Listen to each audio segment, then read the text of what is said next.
नमस्कार दोस्तों, इन्फ्राटॉक्स के एक नए एपिसोड में आपका स्वागत है। तो चलिए शुरू करते हैं।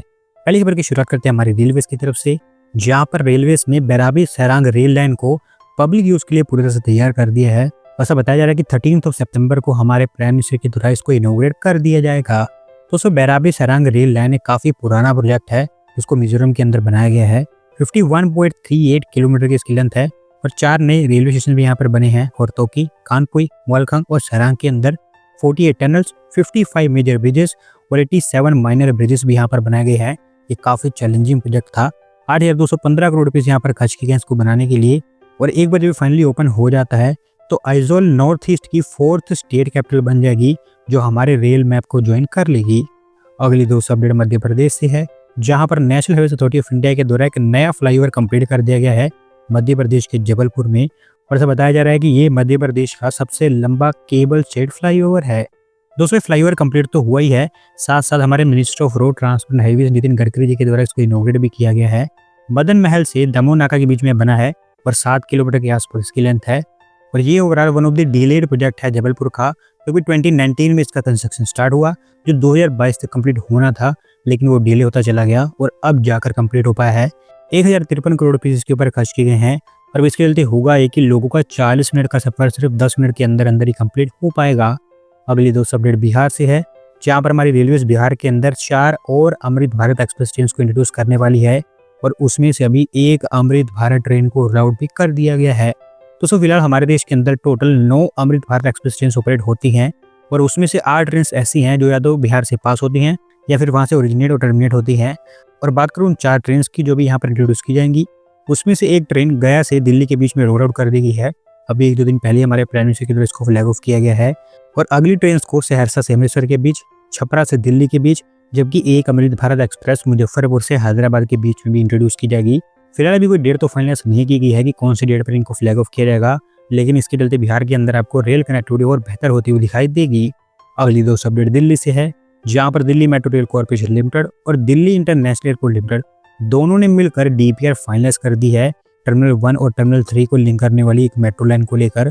और दोनों के दोनों टर्मिनल्स अभी दिल्ली मेट्रो के थ्रू ही कनेक्ट किए जाएंगे। तो सबसे पहले यहाँ पर प्लानिंग की जा रही थी कि दोनों टर्मिनल्स को कनेक्ट करने के लिए एक स्काई ट्रेन बनाई जाए, जो पूरी तरह से एयरपोर्ट के प्रीमाइसेस के अंदर ही बनेगी, लेकिन लंबे समय से उसके ऊपर कोई अपडेट आई नहीं है। और अब क्योंकि दिल्ली मेट्रो के थ्रू इनको लिंक करने की बात की जा रही है, तो काफी कम चांसेस है कि यहाँ पर स्काई ट्रेन बनेगी। बात करूँ डीपीआर के बारे में, तो बताया जा रहा है कि एयरपोर्ट एक्सप्रेस लाइन और गोल्डन लाइन इन दोनों का इस्तेमाल किया जाएगा, जहां टर्मिनल 3 पर पैसेंजर्स एयरपोर्ट एक्सप्रेस लाइन का इस्तेमाल करके एरो सिटी तक जा पाएंगे और फिर एरो सिटी से गोल्डन लाइन का इस्तेमाल करके डायरेक्टली टर्मिनल 1 तक आ पाएंगे। और इसी तरह से वैसा वर्षा वो दूसरी जगह पर भी ट्रैवल कर पाएंगे। ओवरऑल टारगेट ये है कि 2027 तक ये सारा काम कंप्लीट कर दिया जाए। अगली दोस्तों सिमिलर से अपडेट मदुरई एयरपोर्ट से है, जहाँ पर मदुरई एयरपोर्ट का एक्सपेंशन फाइनली प्रोग्रेस करता हुआ दिखाई दे रहा है। और अभी 653 एकर्स ऑफ लैंड जो यहाँ पर चाहिए थी, उसमें से 543 acres of land airport authority of India को तमिलनाडु सरकार के द्वारा सौंप दी गई है।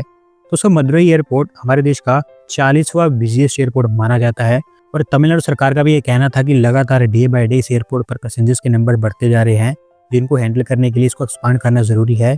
और भी बताया गया है कि एक्सपेंशन के अंतर्गत 2285 मीटर लंबा एग्जिस्टिंग रनवे बढ़ाकर 3810 मीटर का कर दिया जाएगा। Runway strip, apron, parallel taxi track, एक नई टर्मिनल बिल्डिंग और एक नया कार्गो टर्मिनल भी यहाँ पर बनकर तैयार होगा। इसके बाद ओवरऑल होगा ये कि बोइंग 777 और एयरबस A320 टाइप के जो वाइड बॉडी और लॉन्ग होल जेट्स हैं, उनको भी एयरपोर्ट हैंडल कर पाएगा। अगली दो अपडेट हमारे डिफेंस सेक्टर से है, जहाँ पर दोस्तों भारत सरकार के द्वारा हमारे 5th जनरेशन एयरक्राफ्ट के लिए इंजन डील फाइनलाइज कर दी गई है। और अब ऐसा डिसाइड किया गया है कि फ्रेंच कंपनी सैफरन के साथ में मिलकर हमारे 5th जनरेशन एयरक्राफ्ट के लिए इंजन तैयार किए जाएंगे। तो सब जानते हैं कि लंबे समय से हमारे मिनिस्टर डिफेंस अलग अलग प्रपोजल्स को इवेल्युएट करने में लगी हुई है हमारे 5th जनरेशन एयरक्राफ्ट की इंजन को लेकर, क्योंकि इंजन ही यहाँ पर मेन प्रॉब्लम है। हमारे पास उसको बनाने की कोई टेक्नोलॉजी है ही नहीं।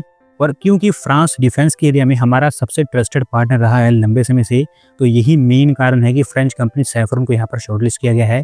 और अच्छी बात यह है कि जो इंजन यहाँ पर हम इस्तेमाल करेंगे उसको पूरी तरह से भारत में ही पहली बार डेवलप किया जाएगा, और वो भी इंडियन रिक्वायरमेंट्स के अकॉर्डिंग। होपफुली यहाँ पर हमें इश्यूज देखने को नहीं मिलेंगे। अगली दो अपडेट इसरो की तरफ से है, जिन्होंने इंडियन स्पेस स्टेशन का पहला मॉडल अनवेल कर दिया है। और एक बार जब हमारा इंटरनेशनल स्पेस स्टेशन बन जाता है तो कुछ आपको ऐसा ही वो देखने को मिलेगा।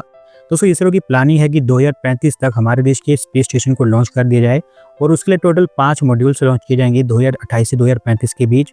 और अभी नेशनल स्पेस डे पर इसका मॉडल अनवील करके इसरो ने बताया है कि जब एक बार हमारा इंडियन स्पेस स्टेशन बन जाएगा वो कुछ आपको ऐसा ही देखने को मिलेगा। आज की दोस्तों आखिरी अपडेट महाराष्ट्र के ठाणे से है, जहाँ पर महाराष्ट्र सरकार एक नई पोर्ट टैक्सी को चलाने की प्लानिंग कर रही है और अगर ये फिजिबल पाया जाता है तो देश की दूसरी पोर्ट टैक्सी भी आपको महाराष्ट्र में ही बनती हुई दिखाई देगी। तो सभी आप जानते हैं कि फिलहाल हमारे देश की पहली पोर्ट टैक्सी मुंबई की बीकेसी के अंदर बनाई जा रही है, कुर्ला से बांद्रा के बीच, और रिसेंटली उसको एनवायरमेंटल क्लियरेंस भी मिल गई थी। अब उसके साथ साथ ठाणे में भी पोर्ट टैक्सी को चलाने की प्लानिंग की जा रही है। इनिशियल प्लान के अकॉर्डिंग 52 किलोमीटर लंबा एक कॉरिडोर होगा, भयंदरपाड़ा से विहंग हिल्स तक 63 के आसपास स्टेशन यहाँ पर बनाए जाएंगे। और क्योंकि दोस्तों ये प्लान अभी काफ़ी ज़्यादा प्रीलिमिनरी स्टेजेस में है, तो अभी इसकी फिजिबिलिटी, फाइनेंशियल वायबिलिटी और कई सारी और चीज़ें असेस करनी बाकी हैं। और अगर सब चीज़ें असेस करने के बाद ये फिजिबल पाया जाता है तभी इस पोर्ट टैक्सी के ऊपर काम स्टार्ट होगा। दोस्तों आज की वीडियो में बस इतना ही।